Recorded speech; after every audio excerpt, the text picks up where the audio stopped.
Muy buenas noches.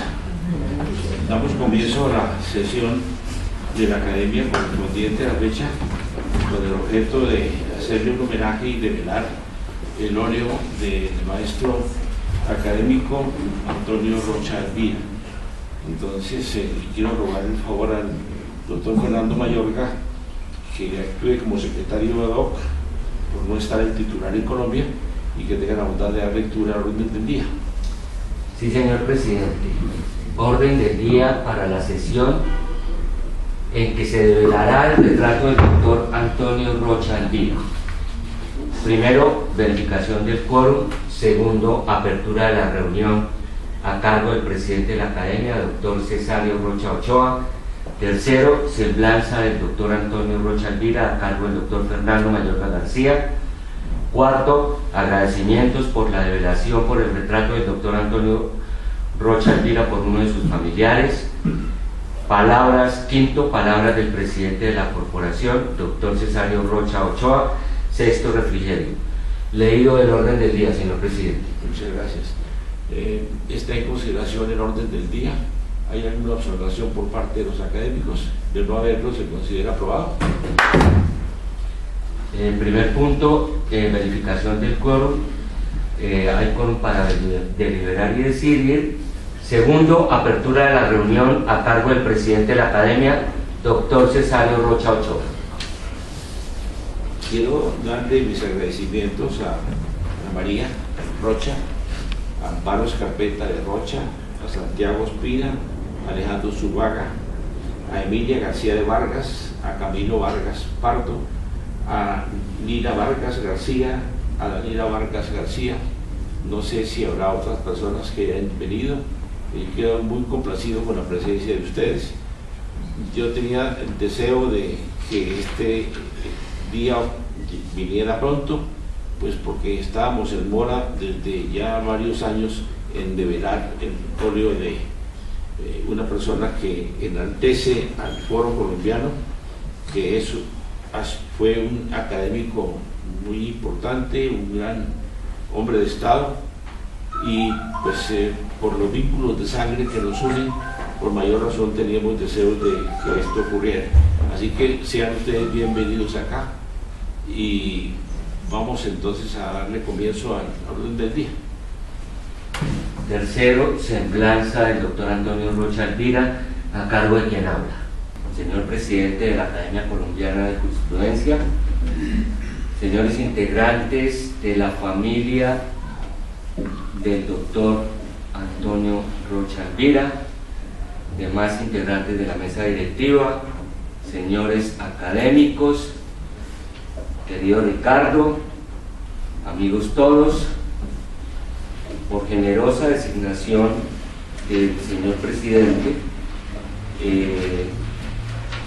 me corresponde pronunciar las palabras en el día de hoy, que quiero iniciar recordando aquellas que están grabadas en el pedestal de la estatua del busto del maestro Antonio Rocha en la escalera principal del claustro del Colegio Mayor de Nuestra Señora del Rosario.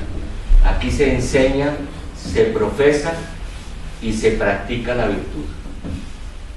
Esas palabras que yo quisiera que hoy quedaran en el corazón de quienes están en este salón, pero que ojalá salieran de este salón para llenar de contenido la vida de un país en crisis, de un país justamente al que le hace falta esa virtud que se puede ver en todos los actos de la vida de este jurista formidable,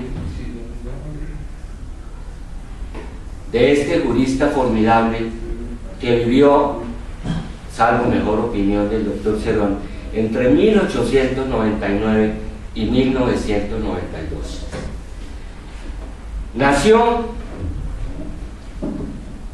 en esa ciudad que aún no he podido yo visitar, pero que Cesario menciona siempre con una extensión mayor a la que dan las leyes. Él no dice Chaparral, Cuando Cesario habla de Chaparral, dice Chaparral de los grandes departamentos del Tolima. Y tiene razón, porque esa ciudad del departamento del Tolima nos ha dado a los colombianos muchos hijos ilustres, uno de los cuales es homenajeado en el día de hoy. Nació el 11 de noviembre de 1899, miren, 11 de noviembre, qué fecha magnífica para nacer, el de la verdadera primera independencia, que fue la de Cartagena, del 11 de noviembre de 1811, en los inicios de la Guerra de los 1000 días, lo que obligó a su familia a trasladarse a Girardot. Allí tomó clases con Eufrasio Páramo, quien junto con Rafael María Carrasquilla fue el institutor que más influyó en su vida. Al Colegio del Rosario, regentado por Carrasquilla, llegó a los 13 años. 5 años más tarde era designado colegial y en 1821 secretario del colegio, cargo al que renunció 2 años más tarde por haber concluido sus estudios. Yo todavía fui partícipe de esa tradición en la cual el secretario de la facultad era un alumno de último año. Usted recuerda, doctor Juan Rafael. Y ser secretario de la facultad era un honor muy grande y uno tenía grabado en la cabeza el nombre de quienes habían sido sus secretarios. Y uno de mis secretarios fue Juan Manuel Botero Medina, compañero tuyo después. Esto fue Antonio Rocha. Eso quiere decir estar en la cúpula de la Facultad de Derecho ya a los 21 años. Bueno, cargo al que renunció, claro, siempre toca renunciar, por haber concluido sus estudios. Fue reemplazado por Carlos Lozano y Lozano, doctor Alejandro Venegas, ese personaje tan cercano a sus afectos, cuya biografía usted impulsó a que nosotros lleváramos adelante y que ahora va a ser objeto de otra conferencia en este salón de la Academia Colombiana de Jurisprudencia. Su tesis de grado se tituló Historia y Estado Actual del Derecho de Propiedad sobre el subsuelo petrolífero en Colombia, Bogotá, imprenta de la Luz. En ese momento en que Antonio Rocha escribe su tesis de grado, se estaba discutiendo si el petróleo era propiedad de los particulares dueños del suelo o era propiedad de la nación. Esa materia solo se va a dilucidar años más tarde en lo que tal vez fue la ley que más discusión ha tenido en la historia legislativa de este país, que fue la ley 37 de 1931, que tuvo una salida ecléctica para resolver ese punto. Recuerdo bien que el ministro que sancionó junto con Olaya Herrera esta ley fue otro colombiano ilustre, el del Cauca, Francisco Chávez. Pero este era el tema cuando Rocha hace su tesis en el Colegio del Rosario. ¿De quién era el petróleo? Y no era un asunto de poca monta, porque es que resulta que de quién era el petróleo significaba que bien los británicos o los norteamericanos tuvieran que negociar o con el Estado colombiano o con los dueños del suelo. Entre otras cosas, el arreglo con Panamá, el arreglo con Estados Unidos para poner fin a nuestras diferencias con Panamá, tiene que ver con eso. Los Estados Unidos no podían permitir que los ingleses estuvieran explorando en Colombia, mientras ellos, que ya habían iniciado explotación y perforación en México, iban a salir del mercado latinoamericano. Esta historia del petróleo ha sido narrada en parte, y no con la profundidad que debiera, por una nieta del presidente Marco Fidel Suárez, que fue el que tuvo que ponerle fin a nuestras diferencias con Estados Unidos, renunciando a fin de que se aprobara una ley de la República y siendo reemplazado para terminar su periodo por Jorge Holguín Mayarino. Ustedes recordarán, estoy hablando exactamente del momento en que Rocha escribe su tesis, y la escribe sobre un asunto crucial: la propiedad del petróleo. Tras su grado, viajó a Ibagué, donde desempeñó el cargo de juez del circuito hasta 1926.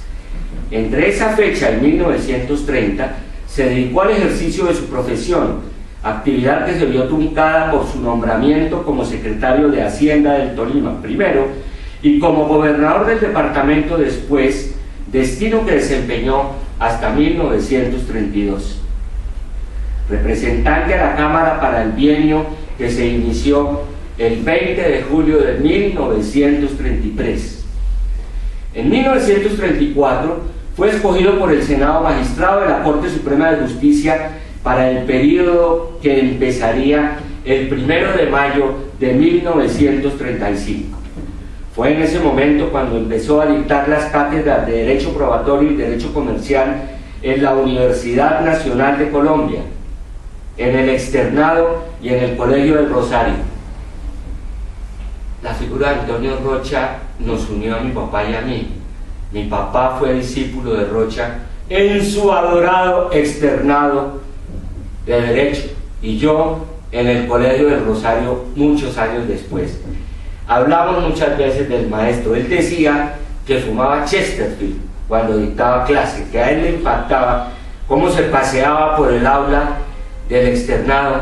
En esa época, decía mi padre, en la 13 con 23 puede ser. Carrera 15 con la 24 y 25. Carrera 15 entre la 24 y la 25. En ese establecimiento, a que este señor que está acá, Ricardo Inestrosa Daza, llamaba mi colegio, Mayorga, no dañe mi colegio. Y es que le decía cuando jugaban con los compañeros en los pasillos. Bueno, de esa época entonces, es en esa época entonces cuando Antonio Rocha dicta clase en esas 3 universidades. Y miren bien, llegará a ser decano de Derecho de la Universidad Nacional y rector de la Universidad del Rosario, y también adoraba el Externado, por motivos conocidos por todos.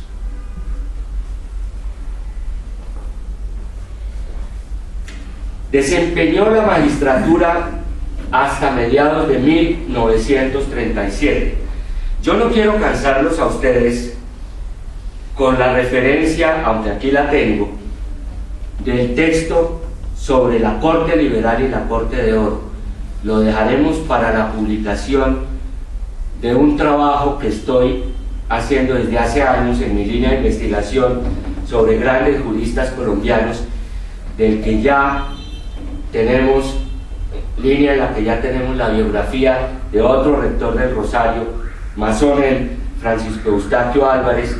Estamos avanzando en la de este hombre formidable que debió ser presidente de la República, de no mediar la intervención de un hijo adorado del liberalismo que se llamó Rafael Uribe Uribe, referencia que siempre se calla cuando se habla de Rafael Uribe Uribe, porque este hombre debió ser presidente en el periodo 1914-1918, y sin embargo en ese momento Uribe Uribe prefirió plegarse a la candidatura conservadora de José Vicente Concha.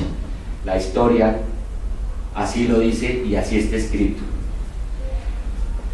Vamos a pasar de largo la mención de Antonio Rocha en la Corte Liberal y la Corte de Oro, porque en el magnífico tomo, en el primer tomo de la historia política de la Corte Suprema de Justicia, de la autoría del gran académico de esta corporación, Mario Cajasarria, Payanés de Pro, de la página 241 a la 245 está magníficamente referenciado, y lo estoy diciendo para que salgan a comprar el libro de la Universidad de los Andes, que lo publicó en una magnífica edición. De la página 241 a la 248 está referenciado lo que fue la actividad de Rocha en esa Corte de Oro, a la que Mario no le da el peso, según él no lo tiene tanto como se lo ha dado la historia colombiana. ¿Por qué hago esto? Porque quiero que aquí se valore de la manera justa ese trabajo formidable del profesor Caja Sarria. Déjenme decirles que Caja Sarria llegó anoche de San Petersburgo, donde se refirió al trabajo de la Corte Suprema en el periodo comprendido entre 1926 y 1930, cuando América temblaba por la irrupción del monstruo del comunismo, como va a temblar después Colombia cuando Fidel Castro alcanzó el poder. Son dos momentos en la historia colombiana que tenemos que volver a recoger, y del año 26 al año 30, Sarria lo acaba de trabajar en San Petersburgo, óiganme bien, el jueves pasado. Eso es ayer. Bueno, pero no les voy a contar nada de ese periodo porque ya lo leerán en el libro de ese académico magistral. Esta mañana, hablando con mi queridísima María del Pilar, que acaba de llegar tarde como siempre, me dijo: Antonio Rocha fue ministro de Educación, y yo le dije: ay, Dios mío, ese dato no lo tengo. Inmediatamente, después de que terminé de hablar con ella, me fui a buscar el magnífico trabajo del hoy embajador de Colombia ante la Organización de los Estados Americanos, Andrés González Díaz, nuestro compañero de colegio, titulado Los ministros del siglo XX. Y fue magnífico poder revisar que Antonio Rocha ocupó 4 ministerios a lo largo de su vida. 2 en la primera administración de López Pumarejo y 2 en la segunda. Curiosamente, ninguno en la de Eduardo Santos. ¿Qué me permite decir esto? Y admito oposición a mi tesis. Rocha fue uno de los niños de la revolución en marcha de la Segunda República Liberal, liderada por Alfonso López Pumarejo. En este sentido, qué felicidad que hoy ese retrato sea develado para que acompañe al de Darío Echandía, que está a la salida. Les ruego que lo miren cuando salga, a la salida al lado izquierdo del de Darío Echandía, otro de los niños de ese kinder. Y perdónenme que diga kinder, pero es que no puedo dejar de recordar el kinder que iba a cambiar este país en 1990. Qué diferencia con el kinder de 1934, qué diferencia. Solo los invito a que miren los ministros de uno y otro kinder para ver cómo ha cambiado este país, y en esa materia, desafortunadamente, no para bien, no para bien. De los 2 kinderes, cuando uno pone las figuras una al lado del otro, no hay nada que decir, no hay nada que decir.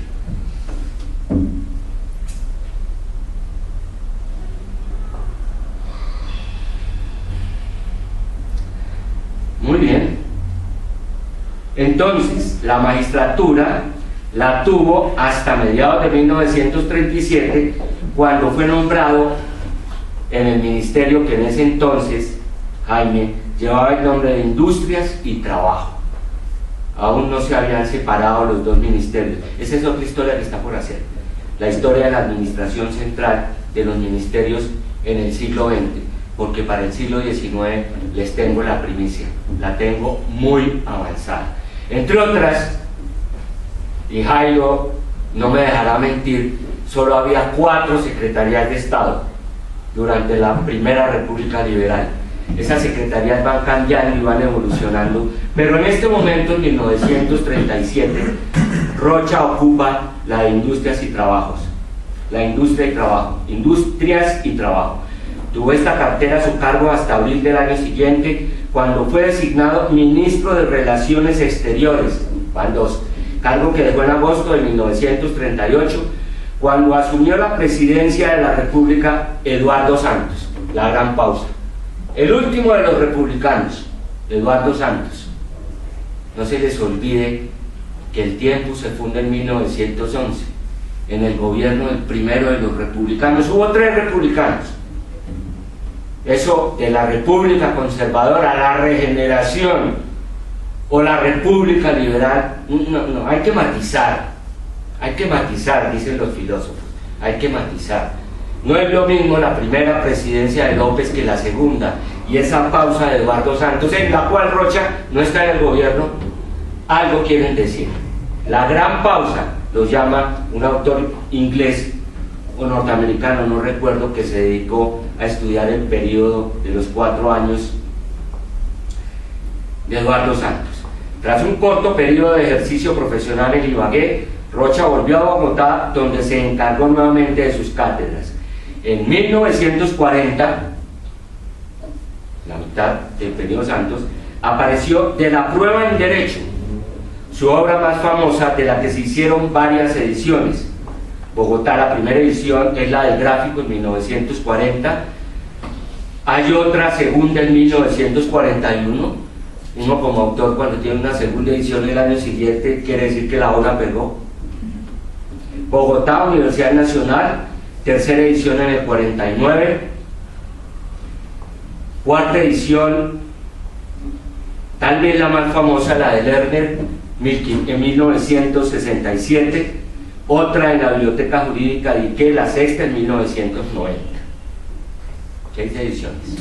Si hay alguna más, les ruego que me lo hagan saber, así como Pilar esta mañana me dijo, no te olvides de este ministerio. Inmediatamente me obligó a mirar la obra de nuestro amigo Andrés González Díaz, porque es que los textos académicos hay que completarlos con el apoyo de quien los escucha. Aquí se dice lo que uno ha averiguado, pero algo se le puede quedar por fuera. Tengan clemencia, simplemente ayúdenme para completar este texto. Yo lo que quiero es que la biografía del maestro quede bien completa. Fue electo conciliario del Colegio del Rosario el 23 de septiembre de 1942. A finales de 1943, cuando ya había sido electo senador por la circunscripción electoral del Tolima para el cuatrienio que inició el 20 de julio de ese año, fue llamado por Darío Echandía, designado encargado del Poder Ejecutivo, para ocupar el Ministerio de Educación Nacional, el que desempeñó hasta febrero de 1945, cuando pasa al de Gobierno, en el que dura 2 meses, para volver después al de Educación. 4 ministerios, mes a mes. Gracias, Pilar. Dejará el ministerio en septiembre de 1945, cuando es reemplazado por Germán Arciniegas. Germán Arciniegas me llevó a mí a la Academia Colombiana de Historia, y mi gratitud por él es inmensa. Cuando veo su busto en la Biblioteca Nacional, paso y le digo, gracias, maestro, gracias. Muy poco tiempo después, parte para Washington como representante de Colombia ante la Unión Panamericana, con la tarea de preparar la 9ª conferencia, cuya sede sería Bogotá. En 1947 fue electo representante por la circunscripción electoral del Tolima para el bienio que iniciaba el 20 de julio de ese año. Entre 1948 y 1950, ya en pleno gobierno de lo que se llama la restauración conservadora, se desempeñó como decano de la Facultad de Derecho de la Universidad Nacional de Colombia. Cuando ocupaba esta decanatura en 1949, fue designado miembro honorario de la Academia Colombiana de Jurisprudencia en varios periodos, y luego rector del Colegio del Rosario en 1968-1973, cuando deja el cargo para aceptar el de embajador de Colombia ante la Santa Sede. Era el tema del concordato. Aquí tengo 26 páginas de la rectoría de Rocha. Esas se las voy a quedar de bien. Solo quiero contarles, doctor Venegas, que la semana antepasada estuve en grados de la especialización en Derecho Urbano en Bucaramanga, y el señor director de Camacol, economista él, me dijo, yo soy más rosalista que usted. Y le dije, le queda difícil, pruébemelo. Y me dijo, fui rosalista de primaria, fui rosalista de secundaria y fui rosalista de facultad. Le dije, me ganó. ¿en qué año empezó la carrera? Y me dijo 1968. Le dije, usted es el hombre que yo estoy buscando, como Diógenes. ¿Cómo fue el año 68? Me dijo, el año 68, usted recordará, doctor Marco, fallece José Vicente Castro Silva. Mayo del 68, acuérdense, mayo del 68, París, la muerte de Castro Silva, que murió el 28 de marzo de ese año, tras haber ejercido la rectoría durante 38 largos y al final cansados años, en donde él no fue el verdadero rector. Y usted no me deja mentir, doctor Marco Gerardo, porque había un señor que era el asistente rectoral, que era el verdadero rector en ejercicio. ¿Qué daño nos hizo al Colegio del Rosario ese señor? No voy a mencionar su nombre porque no vale la pena que se lo diga en esta casa, pero mucho daño.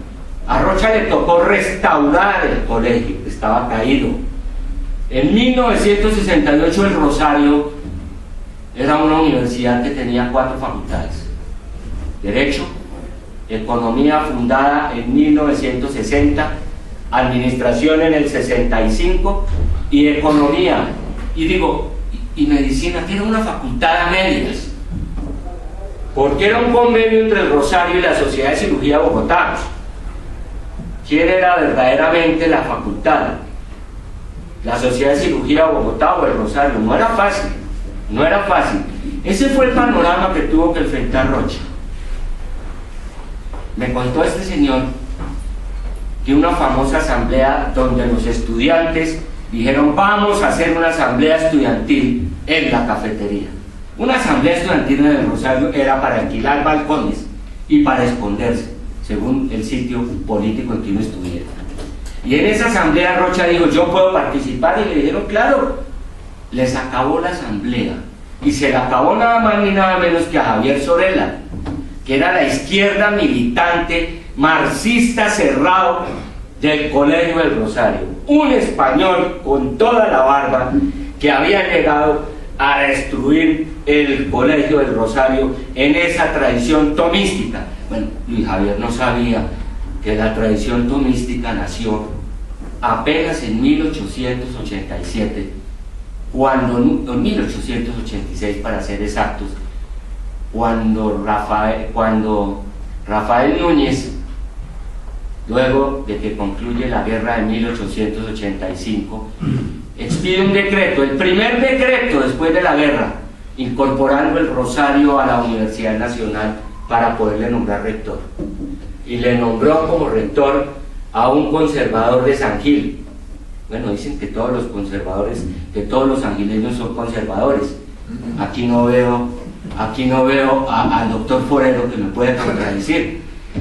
Pero nombra como rector a un sangileño que se llamaba Carlos Martínez Silva, un monstruo del intelecto.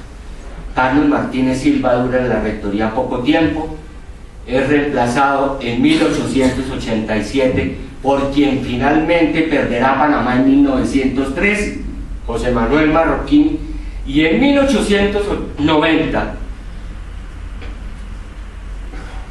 el presidente en ejercicio, Carlos Holguín Mayarino, nombra como rector a Rafael María Carrasquilla, el rector magnífico que se encargó de que no hubieran más elecciones en el Rosario, según las constituciones de 1806, y regentó el colegio hasta su muerte en 1930. De suerte tal que entre 1890 y 1930 tuvimos un solo rector, un sacerdote, Carrasquilla, talla mayor. Le escribía al Congreso y le decía, se cayó el Rosario en el terremoto de 1917, necesitamos dinero. El Congreso le votaba la partida. Al año siguiente volví a escribirle al Congreso, necesitamos más plata porque no nos alcanzó, le votaban la partida. 2 leyes, 1917 y 1918, pedidas por Carrasquilla. Señores, se inaugurará próximamente una exposición sobre la sobre la reconstrucción del claustro a raíz de los terremotos del 17. Tuve la fortuna de salir corriendo del cóctel de Alejandro Venegas después de su posesión, lucida posesión, elegante y brillante como todo lo suyo, en la Academia Colombiana de la Lengua, para ir a almorzar en la cafetería y hablar con la encargada de la exposición. ¿Mencionaste las dos leyes? Sí. Bueno, los invito. Cuando se inaugure, prometo invitarlos a todos. Ese era Carrasquilla. Pero la elección se paró hasta 1930. En 1930 la gente pide que se vuelvan las constituciones de 1806 y entonces Castro Silva es elegido rector en el 30, en el 33, en el 36, 39, 42, 45, 48, 51, 54, 57, 60, 63 y 66. Muere en el 68. Rocha soluciona ese problema. Se hace una reforma constitucional en virtud de la cual el periodo rectoral va a pasar a 4 años con la posibilidad de una reelección.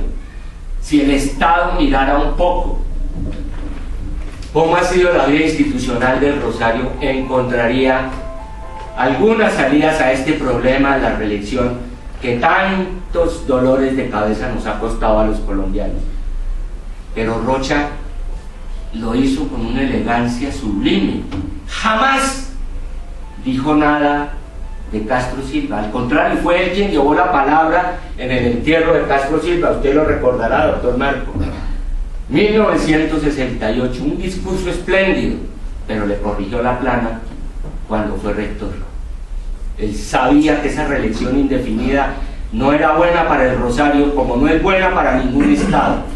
En México, donde la presidencia se ejerce durante 6 años, hay un lema constitucional: sufragio efectivo, no reelección. Y el presidente que sale de la presidencia se va a su finca para siempre y se aleja de la vida pública. Qué buen ejemplo el mexicano para los gobernantes colombianos que quieren seguir en el ejercicio de su cargo hasta el final de sus días. Rocha lo vio con claridad. Había que limitar la reelección del rector. Y lo hizo. Ojo con esto, señores rosaristas. Ojo con esto, porque las enseñanzas de la historia son muchas. Hemos tenido 3 periodos rectorales. El primero de 1 año, desde el comienzo del colegio hasta 1806. Luego de 3. Y desde 1974 hasta hoy de 4. Ahora se está jugando ese tema de la reelección. Rocha tenía clara la visión del Rosario. Bueno,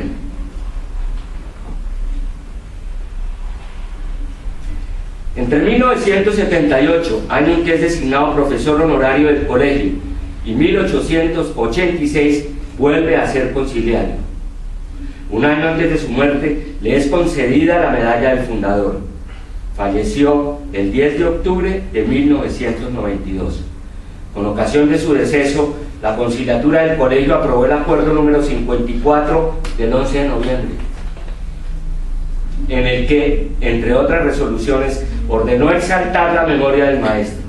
Otros libros suyos son Conferencias de Derecho Comercial, Bogotá, Colegio del Rosario, año 57. Lecturas sobre la sociedad colectiva, Bogotá, Lerner también, 1968. Matrimonio, Educación y Actualidad Concordataria, Bogotá, Populibro, 1975. La relación de sus escritos, todos, en la revista del Colegio del Rosario de Bogotá, número 578, volumen 90, correspondiente a julio-diciembre de 1997, página 114.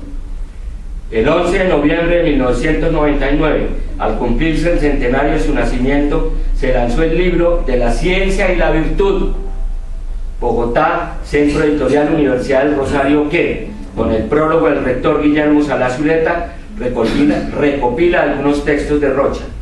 En el 2002, también con ocasión de su centenario, aparece el libro Antonio Rocha Elvira, por sus valores, en el cual, en la primera parte, su memoria, pueden verse escritos de Fernando Inestrosa, cuyo retrato pueden ver ustedes también en este salón, Nelson Pinilla Pinilla, Alberto Lozano Simonelli, nuestro presidente Cesario Rocha Ochoa y Hernando Hernández Quintero. Se nota la presencia tolimense.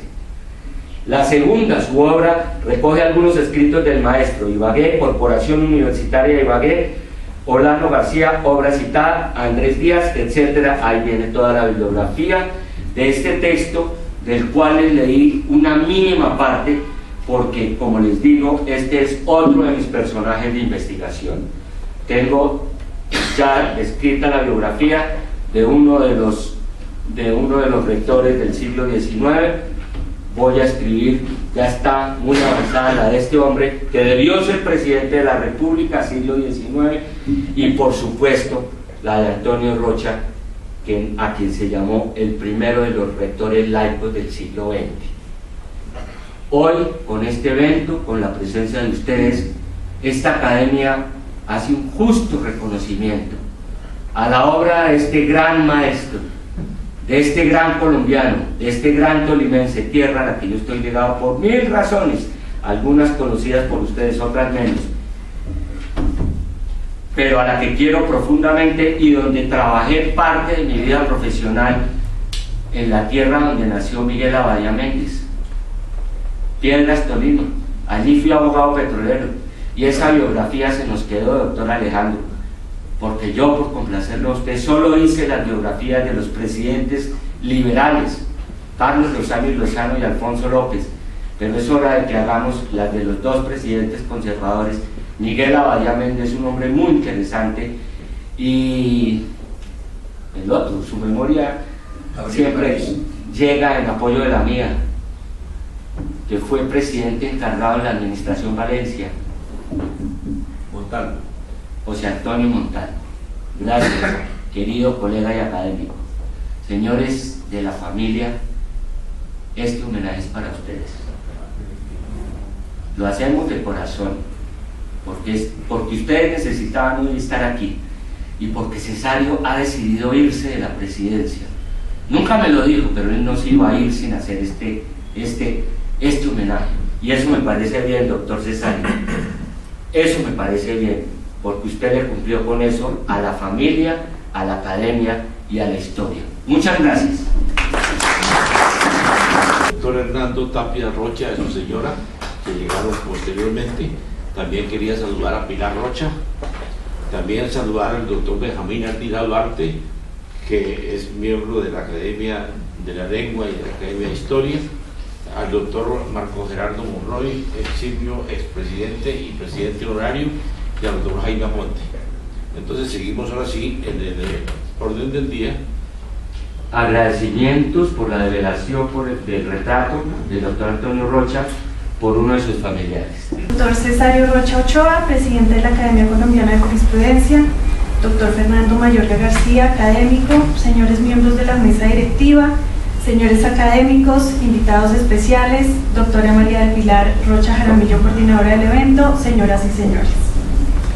Ha sido para mí un honor haber sido elegida por mi familia para decir estas cortas palabras en las que pretendemos expresar todo nuestro agradecimiento por este lindo y sentido homenaje que le hacen hoy a mi bisabuelo Antonio, el querido Patuto.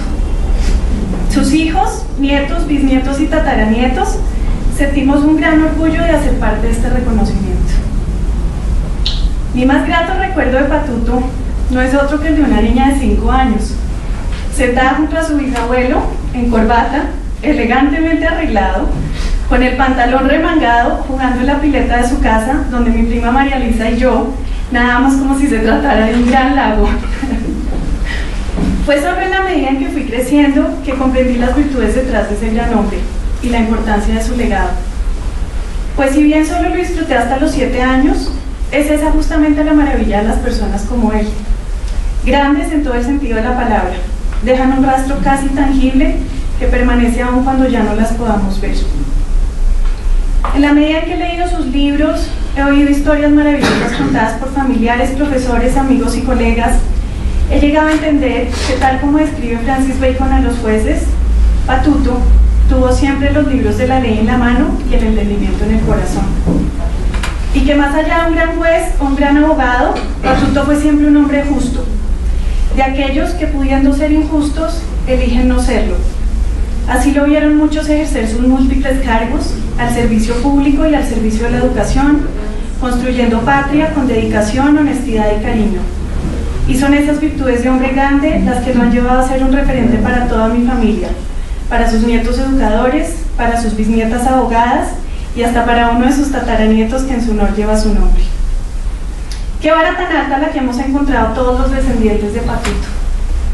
A lo largo de nuestras vidas, ser medidos con la misma medida que este gran hombre ha sido un gran reto, en particular para sus 3 bisnietas que hoy ejercemos del derecho, profesión que esperamos desarrollar emulando su ejemplo y llevando a diario con orgullo y altura no solo su apellido, sino todo su legado. Gracias nuevamente a todos los que hicieron posible este homenaje, por reunir a nuestra familia y por recordarnos la sangre que corre por nuestras venas y las responsabilidades que con ella heredamos, sobre todo en momentos tan difíciles como los que atraviesa la justicia colombiana actualmente. Nos conmueve inmensamente saber que la memoria de este gran hombre perdura no solo en su familia, sino en sus estudiantes, colegas y amigos que hoy están aquí reunidos en cuerpo, mente y espíritu para rendir tributo a este gran abogado y mejor ser humano. Con profundo afecto y agradecimiento, familias García Rocha, Rocha Carpeta y Van der Lat Rocha.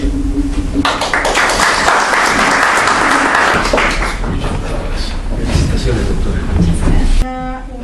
Un documento muy sentido que elabora uno de sus nietos, Luis Felipe Van der Lat Rocha, quien reside en este momento en Costa Rica, y en donde reside también la única descendiente viva pues, de sus hijos, Anita, que también vive en Costa Rica y pues, por razones obvias y de salud no pudo acompañar.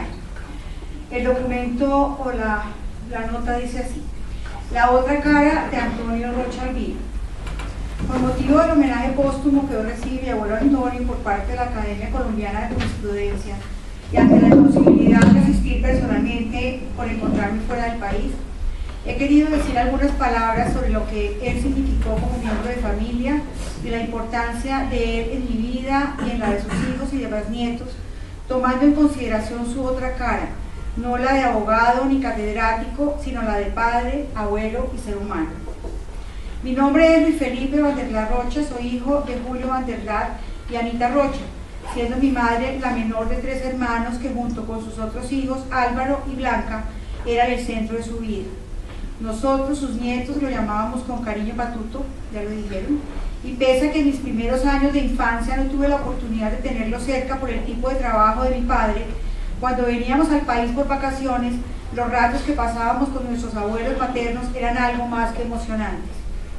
A partir de los 10 años y ya de vuelta en Colombia, pudimos gozar a plenitud de la presencia de nuestros abuelos, Patuto y Ua, como le decíamos a nuestra abuela, y mi madre Anita, que era muy unida a sus padres, nos llevaba con mucha frecuencia a visitarlos, de forma que para mí la educación y la rigurosidad de mi abuelo fueron determinantes en mi formación.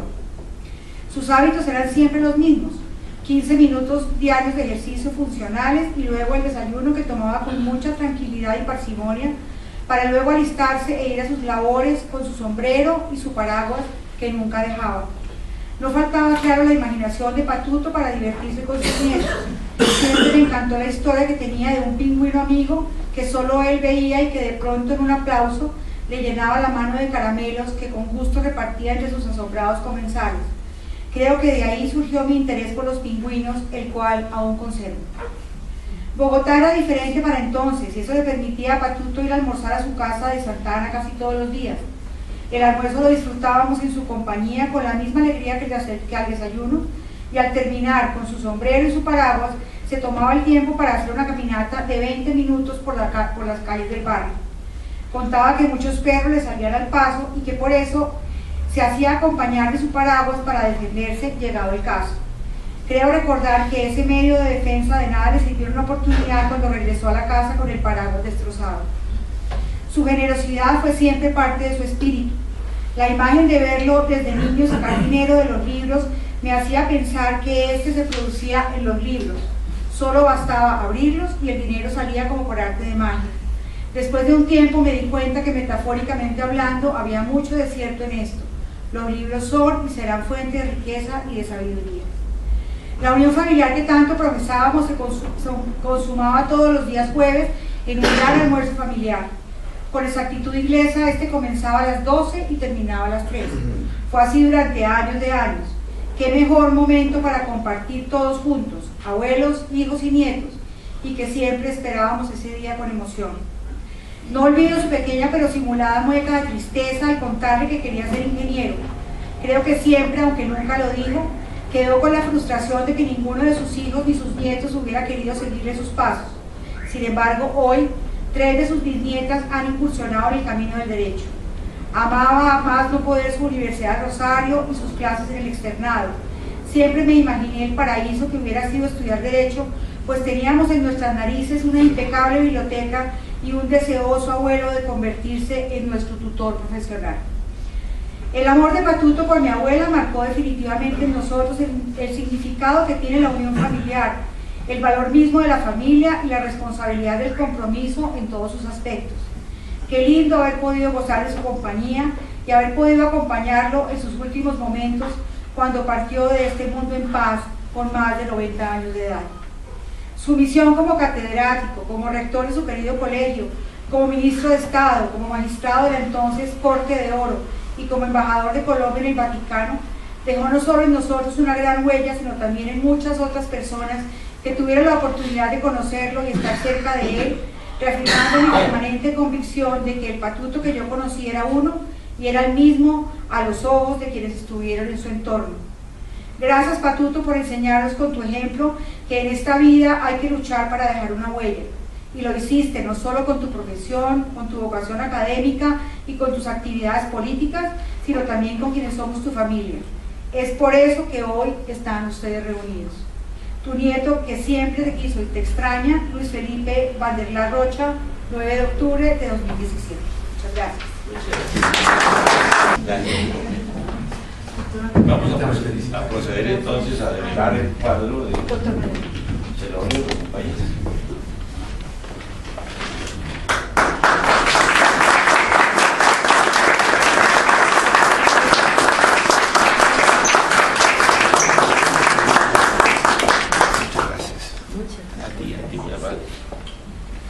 Qué bonito, muchas gracias. Siéntese, por favor. Quinto, palabras del presidente de la corporación, doctor Cesario Rocha Ochoa. Como les decía a todos los familiares del doctor Antonio Rocha,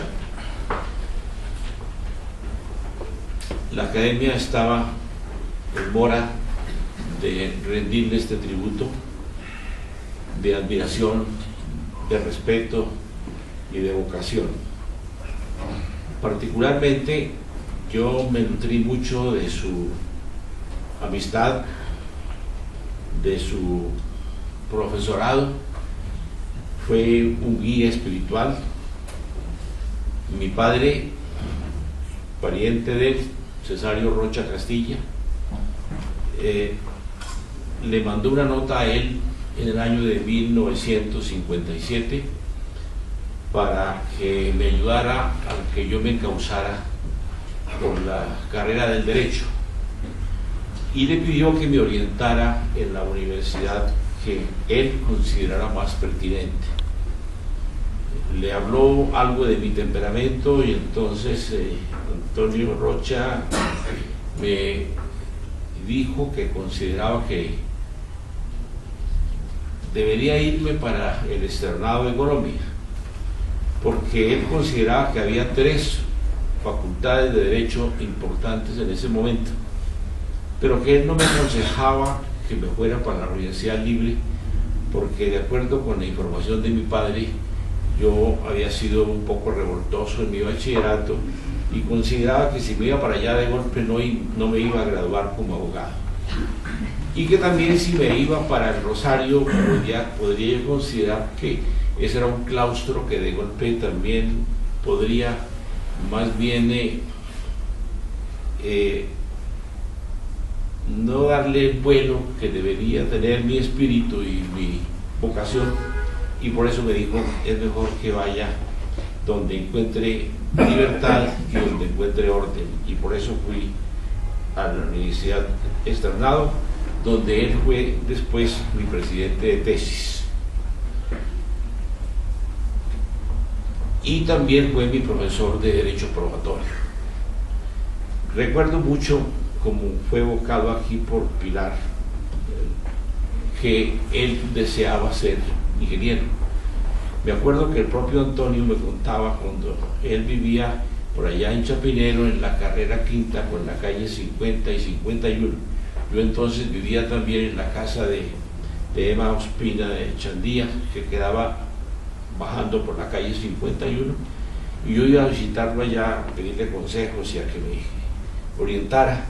Y él me dijo que justamente él quería ser ingeniero, pero que por las dificultades que existían, Uldarico, su padre, le había pedido también a su pariente Joaquín Rocha, que era quizá una de las personas más pudientes que tenía la familia, que le ayudara a estudiar ingeniería. Y me dijo que le había dicho a Uldarico y a él también que de ninguna manera iba a patrocinarle su carrera de ingeniería, porque él tenía que ser abogado y tenía que ser abogado del Colegio Mayor de Nuestra Señora del Rosario. Entonces yo entiendo que Antonio Rocha no tenía vocación para jurista, pero cuando tuvo que hacer forzado su primer año y sacó absolutamente 5 en todas las calificaciones, me contó él que justamente había advertido la belleza que consistía hacer la carrera de Derecho y que allí se sintió colmado. Y fíjense ustedes, no solamente su trayectoria como estudiante, sino su trayectoria como jurista en la historia del país. Así que entonces es muy importante para nosotros este acto. Yo con Julia Borrero, su esposa, tuve también magníficas relaciones en su casa. Él con mi padre, desde luego, también mantuvo estupendas relaciones. Él me orientó en la tesis de grado que yo escribí sobre la propiedad horizontal y el condominio, para la cual él pidió que se declarara fuera de calificación y me la pusieran como sumum cum laude. Y yo me sentí pues muy orgulloso de haber tenido a él no solamente como un pariente muy importante, sino como el orientador que fue de mi vida profesional. Así que entonces yo me siento sumamente complacido de que hayamos podido lograr que este día se diera y que todos ustedes, los parientes, Ana María, Amparo Escarpeta, Hernando Tapia Rocha, Pilar Rocha, y todas las demás personas vinculadas a su sangre, nietos, bisnietos y demás familiares, hayan tenido la satisfacción y el honor que representa para mí personalmente que me acompañen en este momento central. Así que entonces yo les estoy muy agradecido. Los académicos, todos que están aquí acompañándonos, le rinden tributo de admiración y de respeto. Muchos de ellos también fueron alumnos del doctor Antonio, muchos de ellos también fueron personas que partieron con él, muchos de ellos también observaron la forma como se desarrolló como ministro de Estado, como ejerció la cátedra, como hizo parte de esa formidable corte, quizá la Corte Suprema de Justicia más brillante que ha tenido la historia del país, porque entiendo que él también compartió la corte con Ricardo Inestrosa Daza en ese tiempo, con Eduardo Zuleta Ángel, en fin, con una playa de realmente muy importantes figuras. También la figura de él como ministro del despacho en la época de lo que se llamó la Revolución en Marcha, de 1934 a 1938, como lo decía el doctor Mayorga, y luego el papel que él tuvo para realizar también los acuerdos que le permitieron suscribir también el concordato con la Santa Sede, y su presencia posterior en la Santa Sede fueron de significativa importancia. Para mí era muy importante charlar con él y observar el afecto y la admiración que le profesaba a el maestro Darío Echandía, otro de los ilustres paisanos de esa mágica ciudad de Chaparral, al sur del departamento de Tolima, y donde tanto se hizo por la inteligencia, por la cultura, y donde se elaboró también muchas de las grandes tesis del país con Murillo Toro y con José María Melo especialmente. Así que entonces reciban ustedes el testimonio de nuestra gratitud y nuestro esfuerzo. Quiero destacar muy especialmente la coordinación que le dio Pilar Rocha Jaramillo a este acto, que quiero públicamente reconocerlo porque yo durante mucho tiempo estuve buscando, pero no logré contactos. Yo buscaba cómo conectarme con Adriana Van der Lat, que fue compañera de estudios de mi hijo César, y con quien estudiaron varios años y que iba mucho a mi casa en la época en que estaban estudiando juntos medicina en la Universidad del Rosario, y luego pues que le perdí la pista tanto a Blanquita como a Blanquita y Anita, hasta que entonces se logró que Pilar Rocha pudiera lograr este milagro de que tenga yo el gusto de volver a ver a un poco de parientes a quien con mucho afecto les doy mi expresión de gratitud. Sean ustedes las personas que honraron este acto, y yo creo que hemos develado este acto, este retrato, y este instante va a ser memorable para todas nuestras vidas. Muchas gracias.